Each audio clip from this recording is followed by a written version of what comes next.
Okay, let's get to it. Thank you, everybody, for having me. My wife, it's a pleasure to be here. I've always known the One Woman Prayer. I think I was there the first inaugural service by Pastor Aisha. I remind me, I think I was there. Yes, you were. Yes, yes. So, just excited what God is doing through you guys, building homes, building families, empowering women for the work of the ministry. So it's exciting. Thank you guys, the leadership team, for also inviting us. Our goal today is to leave you with something you can actually, maybe you already know it. You've probably heard it before. Something you could take and put it into work.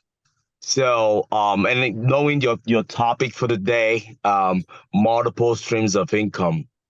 Why is that even important, right? Why having multiple streams of income? I mean, a lot of people have vision what to do, a lot of things that God put in your heart, right? But it does require resources, right? It does require resources. So, money in the hands of good people with good intention goes a long way. You have this vision to change your community, get people ready to run a nonprofit. Even the largest nonprofit is running on billions of dollars. So we do need to go out in the marketplace and create capital, so we can fulfill the vision that God has for us. Right? It does take money. It does take people. It takes resources. Put it that way. It takes resources. It could be people, time, money. But you can't run the car on water. So that is important. And there's many reasons, but it's not where I'm going to. But why do we need that multiple source of income? Well, that's how the world works. Right. So a little bit again, one of the reasons that, the main purpose that Jesus came is, John called him the Lamb of God that takes away the sins of the earth. Right. Why Jesus was there were people with captains of thousands, right? Captains of, hundreds of armies, tax collectors. People were creating money, right? Jesus didn't come there and help them improve their money. So improving money, as much as you have to mow your lawn, the grass in your yard. You don't need a miracle to do that, right? We don't pray and say, God, please, this grass, let it cut. No, you go out, you can cut it yourself or you hire someone. Same applies with money, right? Money is not spiritual. There's really nothing spiritual about money. We grew up thinking it was spiritual, or there's nothing spiritual. Why is Coca-Cola still in business since the 18, or whatever, how long they've been? You look around you, you see hands. They've been in business since 1800s. These things are not magical, right? There's a path to wealth. There's a fundamental to wealth. And because that we didn't understand that, right? That's one of the reasons that some of us were left behind. Our great grandparents, they have good intention, but they're left behind in development, right? As much as, look at a place like Dubai, like desert, right? And someone that one of their, former leaders traveled the Western world, saw how things are done, and they converted a bunch of desert land to an oasis, right? Beautiful place. You've been to Dubai, man, it's a beauty to be there. Just using resources, right? So they didn't have to pray. They didn't have to love Jesus. They didn't have to fast. They just applied the resource that God put on the earth, right? And they became good stewardship of what they had, of what they have. And they are thinking about how they can improve their citizens. The same way you have to, how do I become good steward of what God gave us? The rain doesn't fall special for a spirit-filled believer. There's no advantage. Oh, now the rain is going to fall on my house much better, or the sun shall better. No, God is good to all, right? Even the gift of God that we have in Jesus was given to people that don't deserve it, to the earth. It was given to everybody. So what is that promise? What is that uniqueness that everybody need? Eternal life. But whether you're a billionaire or you're a poor person, we all do not have the wherewith resources to grant ourselves eternal life. And that's one equalizer, right? And that's why the Son of Man came. So that we now, whether you're a Jew, you're a Greek, you're outside, you're inside, it doesn't matter. Eternal life you cannot purchase. But see that Porsche in your garage is not eternal life, right? To buy that Porsche, because of $150,000, there's no even prayer needed. You can figure out how to create wealth and you will get it. So That's so important because one of the things that at the beginning was the limiting belief. What held us back was the limiting belief we had. We thought maybe, we got to become better at service, better in doing this, right? Do the things of God properly. Maybe then God will bless us because we're looking at the blessing as money. But the blessing is not money, right? The promise that God made to the fathers was not money, even though it was used as entering the promised land and material things. But material things was used to explain spiritual things. That's why when they hold Peter said, the promise that God made to the fathers, he has fulfilled them to us, the children, in that he raised Jesus from the dead. If you look at the book of Genesis 12, God was talking to Abraham, said, hey, I will make you a blessing and blah, blah, blah. And he actually, if you look at the last statement, he said, hey, in you, all the families of the earth will be blessed.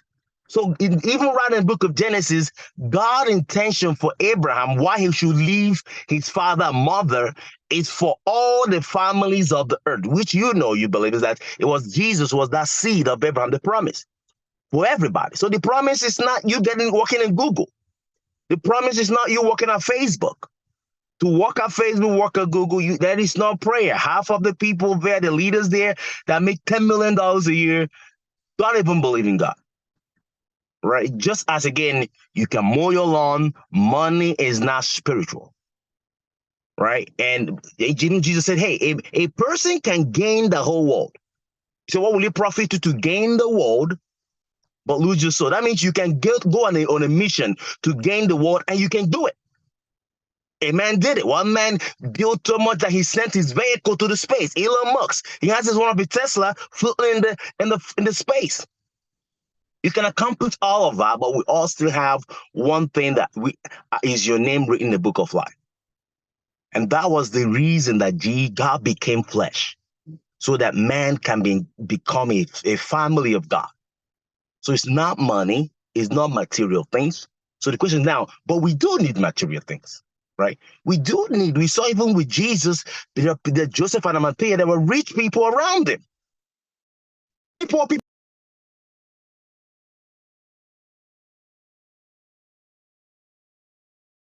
But we do need resources. How do you get that? That's what I'm about to talk about today. The limiting belief, knowing that money is not spiritual, that was the first step to going out and acquiring it. Right? Knowing that, okay, I think back and I grew up in a family of entrepreneurs. My dad was doing business. One of my uncles was doing really well. But every morning we would pray, God, send us people to the shop today to come and buy. My dad didn't do any marketing. I knew our business was trickling until, he passed. But my uncle would travel to China. He's always hustling. He was well-to-do. But we'll be praying and waiting for customers to come. And I look around the whole market. Half of them don't even do. Now I'm looking back now. It's like, yeah, it was a reason why only few guys control the business, right? Why the rest we are waiting, praying for customers to come. You don't pray for customers to come. You find ways to reach your customers. One of the young man was he wasn't even educated. Right now, he even owns a factory that manufactures tomato paste in Nigeria. He has like multiple businesses. He was doing so much well. He's not without any education, but he understood business. At the time, he hired people that was college graduates running his business. Why the other ones were bringing uneducated, nothing wrong with that, bringing younger kids from the village so that they will serve them for 7 years. They're trying to be cheap. But this guy went and hired graduates. And graduates ran his business. Right now, he has a lot of factories all over Nigeria. Zero college education. White educated ones were trying to be smart to bring people from the village, have them serve for 5 years. Sometimes you don't settle them.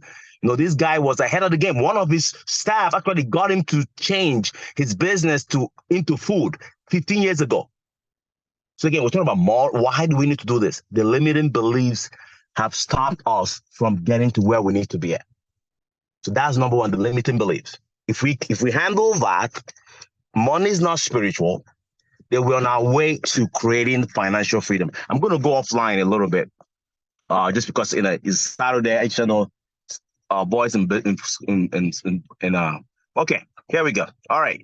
So money is not spiritual. We need this to accomplish the things that God has put in our heart. There are homes you guys can build. There are families you can touch. There are people to be educated. It does need resources. And you have the heart to do it, but you don't have the means. How do I get there? Well, you're in America. Let's start with that. That's a big edge that we all have in America, right? So one of the things I would say, a little back on my story again, why we got to where we are and where we're going, the first thing we did was to level our skill set, right? To where, I was a security mall officer. I've done cleaning before.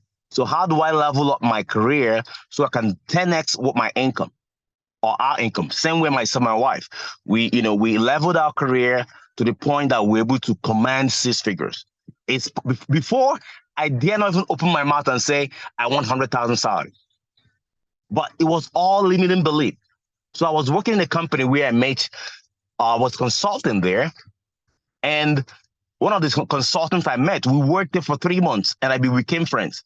I was way more better than him, and I asked him, how much are they paying you? And the guy said, $120 an hour. And I was like, 40. I said, holy smoke. So he said, how did you get there? He said, dude, ask for it. And I went back a couple of weeks later. I started interviewing elsewhere. And when they asked me how much you want, I started demanding like 90. And the first person didn't give it to me.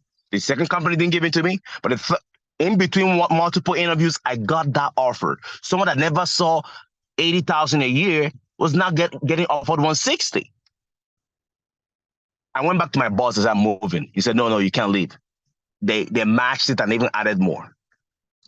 I'm not saying shoes. I'm just telling you that what stopped me then was my small thinking. How dare me say $100,000?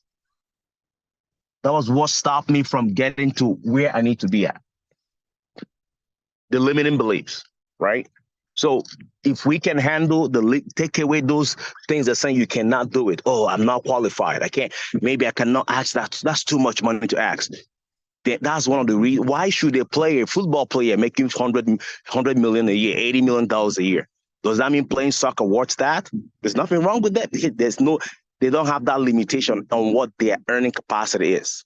So that's one of the places to start, right? Money is not spiritual. Remove the limiting beliefs, right? And then the question is, what can I do today with that? So on our path, when we have overcome our limiting belief, we started earning a lot of money, 100,000, 150, 200s. And by the way, I only have bachelor's degree, right? I was working with people with PhD. I only have bachelor's degree. I wasn't the sharpest knife. And again, one of the things that help us get there is working on leadership skill set. So it's one thing to be good at what you do, it's one thing to lead people in doing things. So again, one of the people I met in helping us to scale, he said, dude, you're a good programmer, but you're just one person. Companies, I don't care who it is, do need people who can lead multiple programmers. So we started with my same apply with my wife because we were both on the journey together, right? And her path, she got to the point she was, chief of staff at Nordstrom. The same Nordstrom, she was her last job there was the chief of staff, right? We became young girl, grew up in the inner city with nothing to kick off, but removing limiting beliefs and taking action. So got to become chief of staff. On my side, I become head of data product for Optimizer Rex, publicly traded. And in one of the meetings I was with the president of the company, they were talking about cash flow. They were using terms that even as an executive, I didn't understand. I'm like, I'm late to the party. What is cash flow? What is EBITDA? So I thought, oh, wow, at the top, there's a different conversation, right?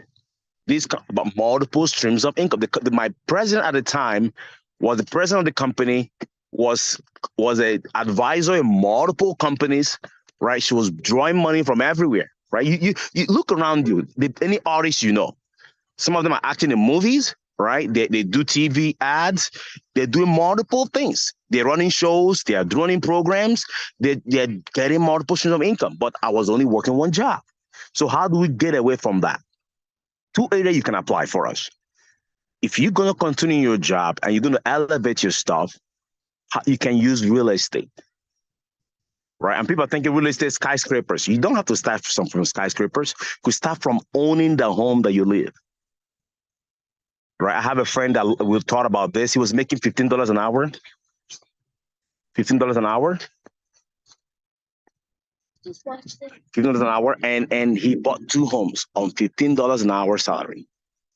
People think, oh no, I gotta have it together. No, he bought 2 homes with $15 an hour. How? Well, the first home you could buy in America, there's an something called FHA loan. You only need to put down 3%, sometimes 3.5% to buy the property. Because it's your first residence, where you're going to live, only 3.5%. So let's say a home of $100,000, what's 3% of that? A home of $200,000, what's 3% of that? It could be a condo, it could be a townhouse, right? So some people are buying home with just $6,000 for the closing. And there are programs around that can even help you with your closing costs. So again, I'll tell people, if you're paying $1,500 in rent, there should be no reason you should not buy where you live. There should be no reason why you should not. Because again, that's how you build that generational wealth. What happens? You buy your first property, right? You buy your first property, and you focus on that mission. Year 1, year 2, I'm going to buy another one, right? I'm going to buy another one. Again, remove those limiting beliefs. People think I cannot. No, year 1, year 2, I'm going to buy another one. Again, you save, you focus. Now you have a mission, right? I'm going to buy another home. You need about 5 to 10,000 to buy your first property. And you have a mission. In 5 years, I want to get 3 properties. In year 2, you've saved some money. But by your second property, some banks might need 10% to 20%, right? But again, these things, it's not hard to do as long as you can remove the limiting belief. So if one of the takeaway right now, if you're paying $1,500 in rent, you don't have to have the perfect job. People wonder about, what if I lose my job? You will make it work. People drive Uber right now. Are you telling me right now that if you're renting anywhere, that if you lose your job, that you're going to go homeless? If you don't own a property, if you say that right now, that if you lose the job you're going to go homeless, and I think, okay, that's another conversation. But I know there's nobody listening to me right now that can believe that they can go homeless if you don't have a job. Because you find something that you still be able to pay your rent the same way, right? What happens with you owning property? There's inflation happens. The property value goes up. A house you bought $150 in 2018 today is going to actually, by inflation, it should be worth like $350. So you're gaining multiple income without even working that job because the property is going to go up, right? And also you're paying down the money you owe. Right, you're paying down that, and all the taxes that you pay on that property are deductible. Right now, you're giving it to somebody that owns the property, and they're deducting and getting money from that property. So you can gain money from your taxes, pay down your principal, and you're making money from the appreciation from the property. And when you move, you can rent it out. Now, I know about all the horrible sort of bad tenant, then don't rent to a bad tenant. What happened? People lower their standard and rent to anybody that moves around, and you get in problem. So again, that's another conversation. We're not going to dig deeper into everything, but I want to leave the nuggets. Yes, these things are possible. That's how the rich do it. You have to think that way. You have to act that way. That's how you scale. Sorry, I'm in a football ground. But yeah, that's how you scale. Remove the limiting beliefs. Money is not spiritual. Buy your first property. Your home, where you're staying, you should purchase that. Even if it's a condo, a townhouse. What happened? Your next property, you're going to move on and you rent that one out. All right. In 3 years, 5 years, this is a marathon, by the way, right? It's not a money grab. Because when we started our own, it was a marathon. It took us over a decade to get there. But we were on a path. One of my friends would say, Chidi, make sure you're not hustling backwards. So what happened today? People are hustling backwards. We are playing the wrong game. We are bringing basketball to a soccer game, right? We are hustling backwards. So now you know that you need to own that property. You can buy. Everybody here in the next 5 years, you have like 2 or 3 properties. You don't have to own the skyscraper. You could own 3 townhouses, 3 condos. Because again, you're going to that's how you start getting those multiple streams of income. People, what about all the tough things? There are a lot of tough things in life. You came to America, that's tough, right? Why did we give up that that pursuit, right? We came here, some of us went through several challenges, and then we came here, we just relaxed. The drive was just put away, right? America is meant for entrepreneurs. And again, that's another conversation. But owning your property is on your way to do that. Now, you could take up your phone and type right now, put like Facebook on Google, just put Facebook acquisition list. Facebook is a consortium of over 100 businesses. So one of the things that we did, the only more person is like, hey, go into business acquisition. The company I worked for was just buying businesses and scaling them and selling them. I probably may not have all the time to talk about it. The company I worked for. Okay. Yes, go. So was buying and growing business and selling businesses. So that's one of the level from owning properties, owning stuff, to now from owning businesses to owning your property to owning business. You see Facebook, if you put on Google now, Facebook acquisitions. Facebook is a consortium of over 100 companies, right? It's a consortium of over 100 companies. Google, any company you think about out there, they have multiple streams of income. Think about it. Let's say you own a store. Are you going to sell just one shoe color? Right? You own a women's store, shoe store. Are you going to, so you have your own brand, right? A whatever, and then you have one design. You're not going to sell one design. You're going to sell multiple designs, right? Multiple colors. The same way. So each design is a product, is a revenue stream, right? Each size is a revenue stream. So the same concept, like we see these things around us, right? We see it around us. Hey, the company you work for, they make money from different places, different paths. So you have to bring that to your own life. It's not different. So in our own, we started buying companies. Again, people think, how can you do that? It is possible as long as you remove the limiting beliefs, right? We're in a meeting, like again, I was in a meeting, they were talking about acquisitions. I didn't even understand that. I started looking around. Some of my Indian friends, one of them, the one that really pushed us, he owned one of the Philip pretzel shop, but he owns 50 of them. Now, each one makes about, let's say, 5,000. If he runs it alone, he'll make 10,000. But if you put a manager, he makes 7,000. All right. Well, he started with one and then bought two, bought three within a decade. He has about 50 of them. Now, you do 5,000 times 50. Tell me what it is. That's his monthly revenue. That's his monthly revenue. So, and more, right? So, the path is there. That's how, when you think of Elon Musk, let's think about the richest person in the world. His company makes about 86 billion in revenue. Actually, Walmart makes like 10 times of what they make. There are a lot of companies that make more money than Elon Musk. Why is he what he's worth? That's the question to ask yourself. He doesn't even pay himself enough. Where's his money coming from then, right? That's another complicated level of multiple stream of income. Where somebody owns a stock of 10 million, without selling one product, the stock goes up and he doubles his money without working, multiples, even without making salary.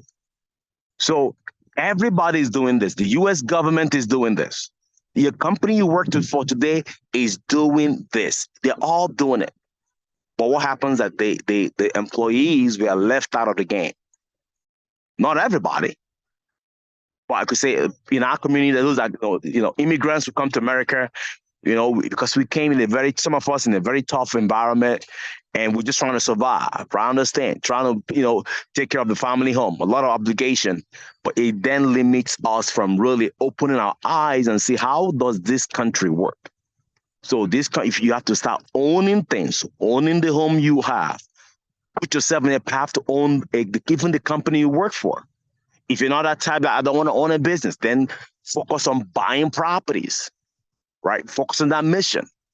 Again, time will not permit me to talk about all the benefits of owning real estate in America. One thing you can write down, the government incentivizes the things that they don't want to do. The U.S. government is not in the business of building a house. They're not in the business of feeding people. So builders, meaning people that provide shelter for people, companies that provide food, government will highly incentivize it. They do. A lot of tax benefit. I live in Texas. A lot of tax benefit that own farms and lands because government wants people to invest in those areas, right? So again, I'm still on owning business. That's something a lot of us can do today. But like, how can I own a business? Right? My wife and I have started multiple businesses and it failed. Actually, 90% of startups fail in the first 1 year. So I'm like, what can I do then? If I can start a business, how can we get started? So again, on our path to this, we found that, hey, you can buy a business. Majority of the companies you see around you, where do you spend your money? Pizza shop, Dunkin' Donuts, dry cleaning, the plumber next door. We don't know. Those guys are making a lot of money. You don't even, an average pizza store can make 100, 200, even $500,000 profit a year. Right. So what we did is instead of trying to start our own business, we bought somebody out. Right.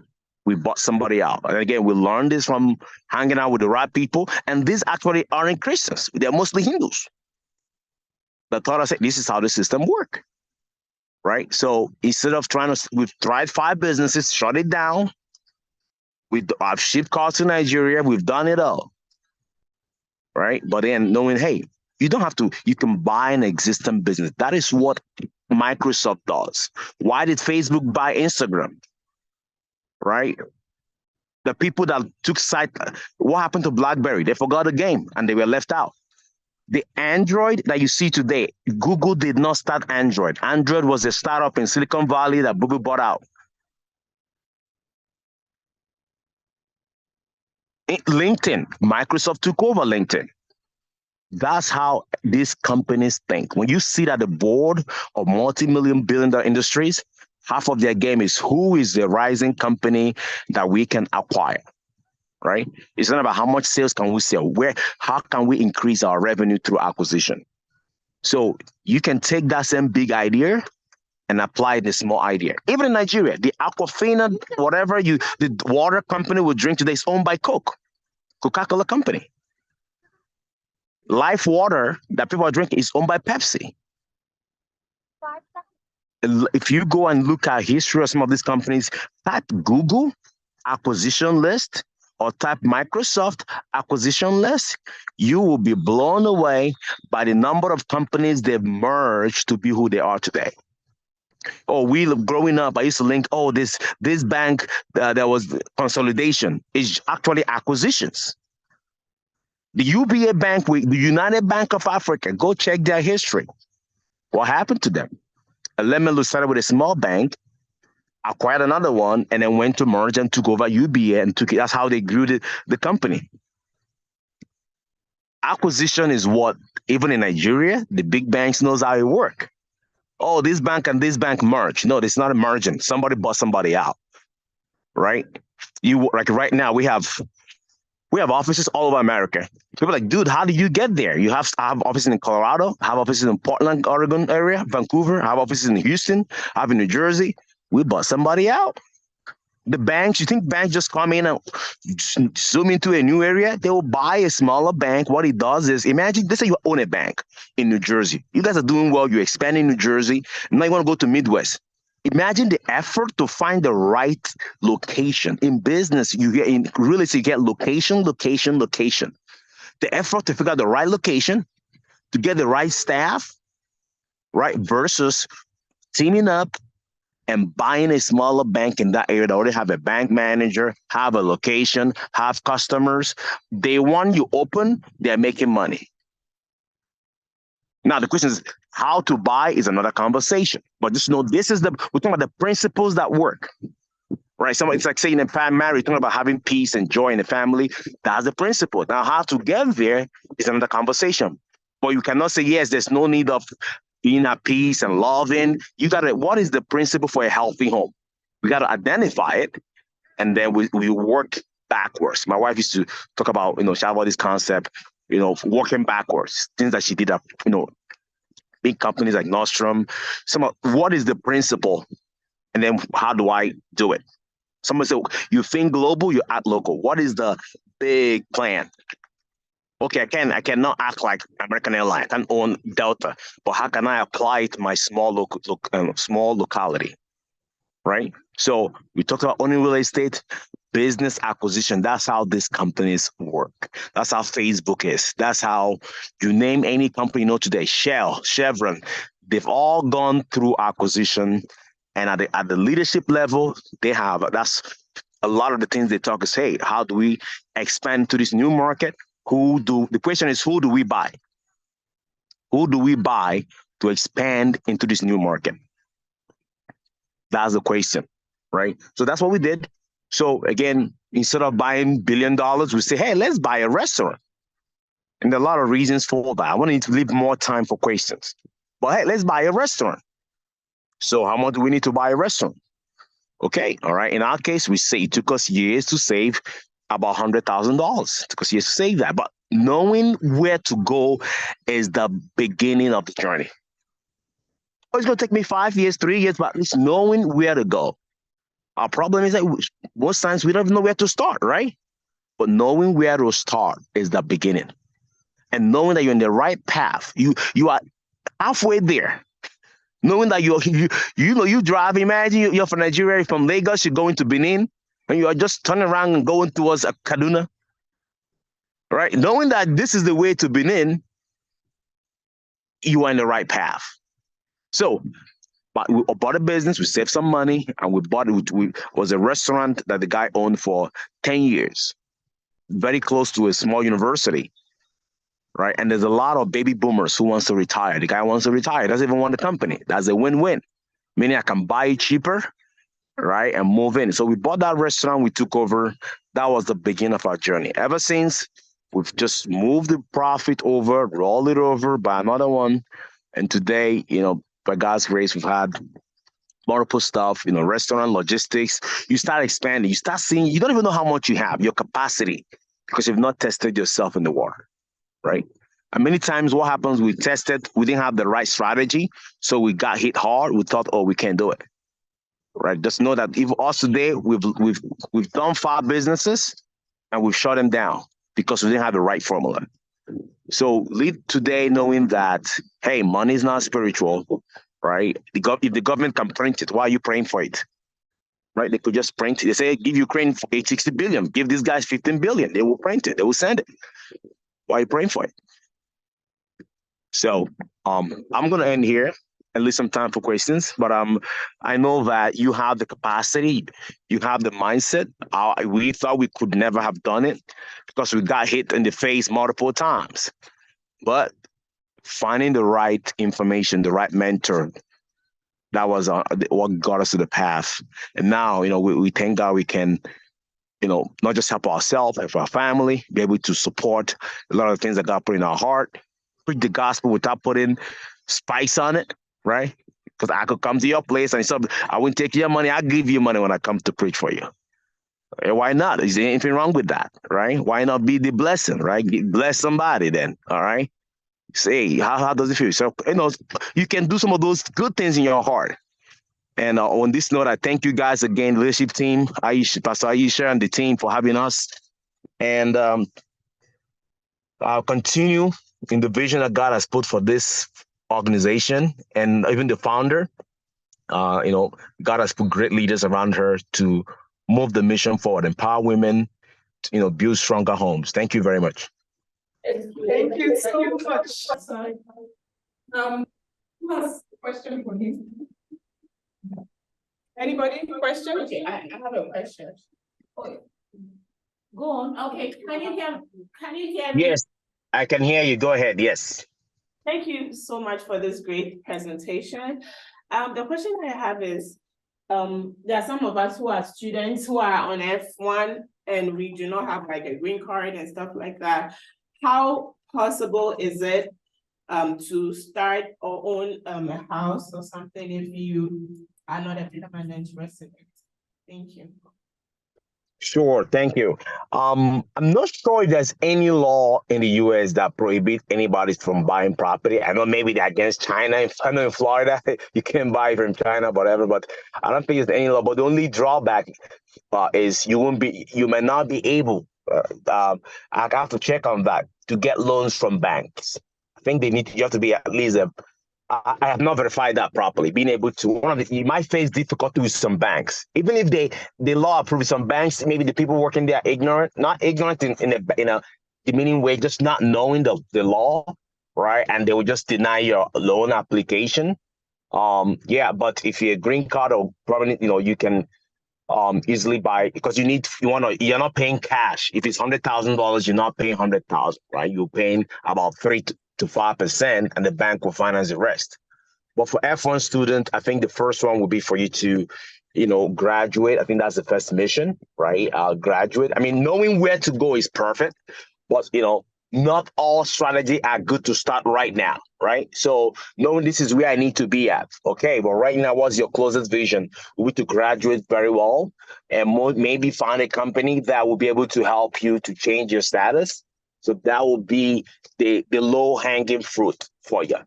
And once you get there, now with that in mind, see, you're saving now, right? You already have a head start, knowing that as soon as I change my status, boom, you go attacking, right? So that's knowing the right way is good, is the perfect thing.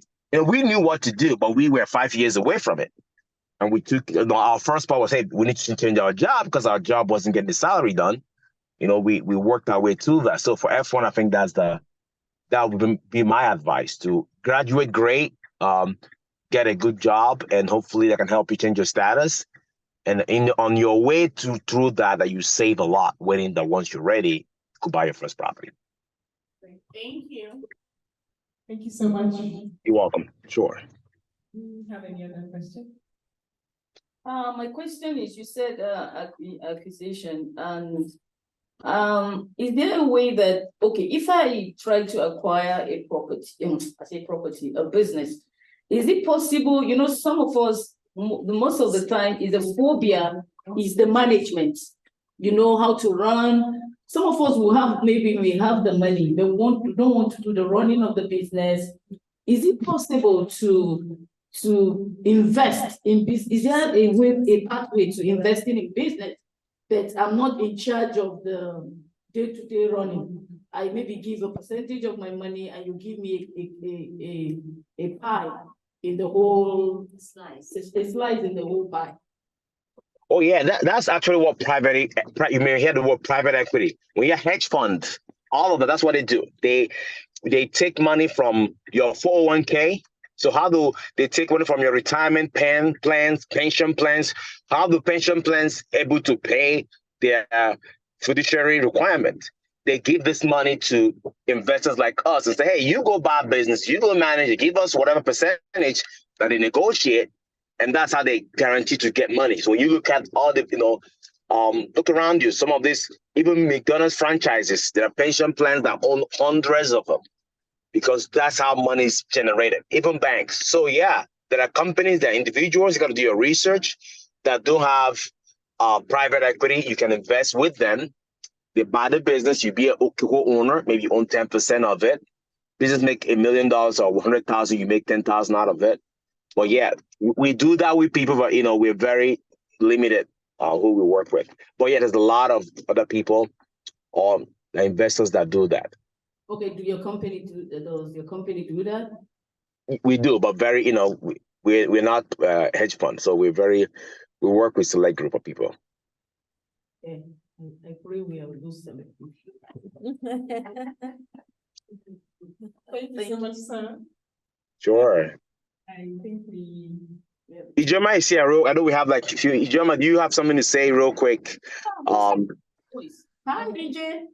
Hi guys, sorry, yes, I've had screaming kids in the background, so I found a safe space in the house so that you don't hear them. But yes, I've heard everything, Chidi. I think you nailed everything. Yeah, I really don't have anything to add, but just know that we are a resource here for you guys.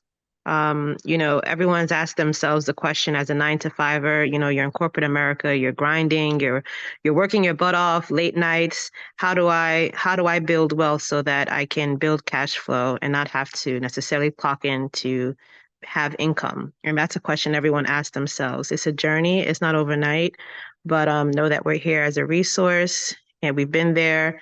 And, yeah, I think that's all I have to say. And I think also maybe from a female perspective, since the women's group, right? I'm sure a lot of you guys, maybe either you're single or thinking about getting married, thinking about starting a family, maybe you've already started a family.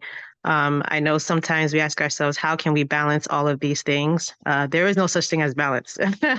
Every day one day might be a tornado, another day might be a calm storm, one day might just be a sunny day, but each day is your journey, right? So just take it one day at a time and know that it's possible. But ultimately, you want to pursue this wealth building journey, knowing that one can go far, but two can go farther. So if you guys can find individuals that are like-minded that you can partner with in whatever you're doing, even when you buy your first property, if there's someone that's close to you that you trust wholeheartedly, same like-minded, you can trust them with everything, then go in the investment together. A lot of people do it. And know that you can go farther when you partner with individuals or with people. So yeah, and there are different resources out there that can help you start your real estate journey, real estate journey. There's a podcast called Bigger Pockets. It's on YouTube. There's actually an African lady on there. She was talking about how she came from Gambia, I think it's Gambia, and now she owns over 90 properties. So she actually has an Instagram channel as well. So, just know that there are a lot of YouTube has a tremendous amount of resources of people who are literally building the life of their dreams by applying some of these principles that Chidi was talking about, right? Like knowing that it's about information. Prayer can help you get edify you. Prayer can help strengthen you spiritually, but to really get that cash flow is just about having the information and executing. So that's all I have to say. You guys have our phone numbers, emails. Feel free to reach out to us. We'll find time between sports and running 7 businesses and all that. Real estate. I'm also a real estate investor. So, if you guys have any questions, feel free to ask me about how you can even own your home with, 0 down payment. There are grants out there where you don't have to put any down payment if you're buying dollars. So different things I can help you with. I'll leave on that note. And thank you so much for inviting us, When Women Pray. I know your story from Pastor Aisha as being one of the founding members, and I've heard so many great things about this organization. So thank you for all that you guys do in empowering women and helping them really actualize who they are in Christ. It's a powerful thing. So thank you. Thank you. Thank you so much. Thank you so much, Ijeoma and Chidi. We really appreciate you. I think the take-home message for all of us is that information is key. And that was one thing I got to find out about the US. When you have the information, then you have power. Thank you so much for being willing to for me. Just note my name so that when you see the likely caller, call, because I want to tap into this. This grace. Our team this year is actually helped by grace, and we know that it is God that has connected us to you, and by His grace, we will begin to testify about the multiple stream incomes that we will find ourselves to do. Thank you. Absolutely. Thank you. Appreciate it. Yes. Thank you. They're all getting ready for football. All right. Okay. All right, guys. Remain blessed. You too. Thank you so much.